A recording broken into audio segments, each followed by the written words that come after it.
আসলে কি হয়, আমাদের মধ্যেই এক একজন মানুষ একটু বেশি স্ট্রং হয়। লোকে তাকে দেখে মনে করে, এ বাবা কি কঠিন প্রাণ, অনুভূতির ছিটে ফোঁটা নেই। তো এমনই একজন মানুষের সঙ্গে পরিচয় হয়েছিল সেই ছোটবেলায়।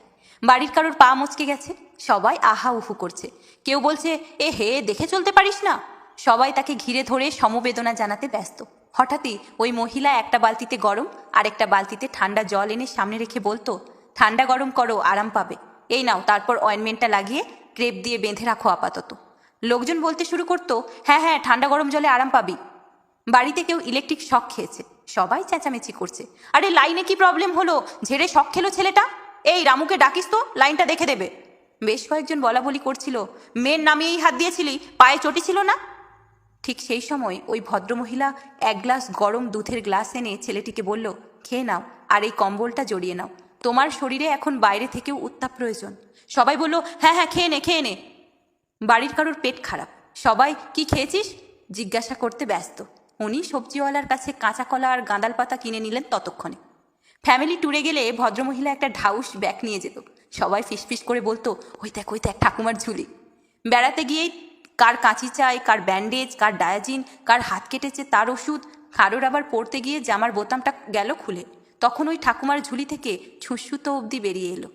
বাড়ির সব থেকে কচি বাচ্চাটার গলায় বোতাম আটকে গেছে, বাড়ির সবাই কান্নাকাটিতে ব্যস্ত। ভদ্রমহিলা ততক্ষণে চাইল্ড স্পেশালিস্টকে ফোন করে পরামর্শ নিচ্ছেন কিভাবে ইমিডিয়েট ওটা বের করা যায়। লোকজন বলতো, বাবারে কি কঠিন প্রাণ, কিছুতেই চোখে একটু জল নেই। আমার মনে হতো আসলে জল ফেলার সময় নেই, কারণ এত কিছু চটজলদি যাকে সামলাতে হয় তার পা ছড়িয়ে কাঁদার সময় কোথায়। একদিন দেখলাম ভদ্রমহিলার ঘাড়ে ট্রাকশন, বুঝলাম স্পন্ডিলাইসিস হয়েছে। মহিলা সন্ধে হতেই গল্পের আসর ছেড়ে নিজের ঘরে গিয়ে এক্সারসাইজ করছেন। বাইরে আলোচনা, বাবা একদিন ব্যায়াম না করলে যেন মহাভারত উল্টে যাবে। মহিলা আমায় হেসে বললেন, ব্যথাটা আমার, সেটা সারানোর দায়িত্ব আমার, তাই নিয়ম করে এক্সারসাইজ করলে তবেই তাড়াতাড়ি কমবে। হে সমাজে এরা অনুভূতিহীন, যান্ত্রিক বলে পরিচিত হন। কারণ ওরে তোর কি হলো রে বলে 1 ঘন্টা কাঁদতে পারেন না, বরং সেই মুহূর্তে যেটা প্রয়োজন সেটা করতে ব্যস্ত হয়ে পড়েন। এরা অল্প বয়স থেকে নিজের সঙ্গে সঙ্গে অন্যের দায়িত্ব নিজের কাঁধে নিয়ে নেন। তাই এরা কষ্ট পেলে, ব্যথা পেলে কাছের মানুষরা বলে, উনি তো সবই জানেন, সেই ওষুধটা নিলেই মিটে যায়। সহানুভূতি এরা কম পায়, হয়তো চায় না বলেই। সবাই জানে প্রয়োজনে ওই দাঁড়াবে সকলের পাশে। একাই 100 গোছের, উনিও নিজের দুঃখের গল্প কাউকে বলতে নারাজ। এইসব মানুষগুলোকে আমার ছোট থেকেই বড় ভালো লাগতো। চেষ্টা করতাম এদের মতো হতে। একা হেঁটে যাচ্ছে বটবৃক্ষের মতো, তার ছায়ায় বহু মানুষ আশ্রিত। পরে বুঝলাম এই মানুষগুলো কোনো কিছুর প্রত্যাশা করে না, যা করে নিজের তাগিদেই করে। আর ওই আশ্রিত মানুষগুলো নিজের কাজ গুছিয়ে নিয়ে যে যার মতো সরে পড়ে।